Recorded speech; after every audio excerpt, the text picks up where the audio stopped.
trabajar con los acholados, que es otro de los tipos de pisco que tenemos, ¿no? Pisco puros, mosto verde y los acholados. Los acholados vienen a hacer una mezcla.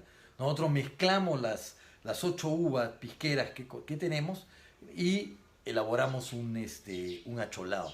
El acholado, no, o sea, la norma nos da sin fin de fórmulas o de ensamblajes que se pueden hacer con el acholado. Podemos trabajar las uvas, podemos trabajar los mostos frescos, podemos trabajar los mostos terminados y podemos mezclar también los piscos terminados. Entonces es infinito lo que se puede hacer con los acholados.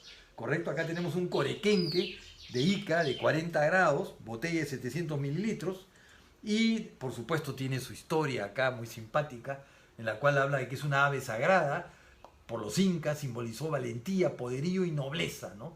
Sus plumas se utilizaron en el Mascaipacha del Inca, ¿no? Y corona el máximo representante del imperio incaico, ¿no? Entonces, siempre con una linda nota, ¿no? Con respecto al acholado corequenque. Ya lo tenemos acá, vamos a iniciar la cata, limpio, brillante e incoloro, sin ninguna partícula en suspensión.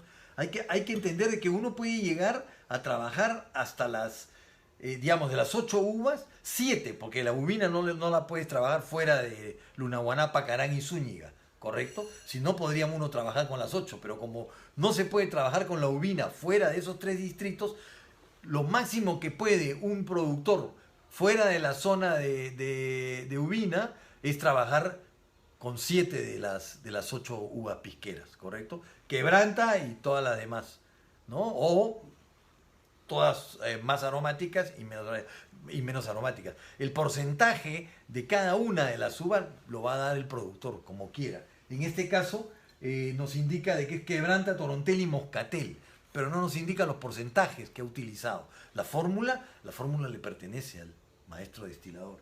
Si él desea nos dará la fórmula y si no, no nos la da. Es así de simple, ¿no? Entonces, eso es lo misterioso, lo interesante de este pisco, ¿no? Que uno puede elaborar miles de ensamblajes y eso le da otra característica, ¿no? Entonces, limpio, brillante e incoloro, como les dije, sin ninguna partícula en suspensión. Vamos a la primera olfacción. ¿Qué vamos a buscar nosotros en un concurso nacional con respecto a un acholado? Vamos a buscar primero que se perciban por lo menos, mínimo, 2 variedades, ¿correcto?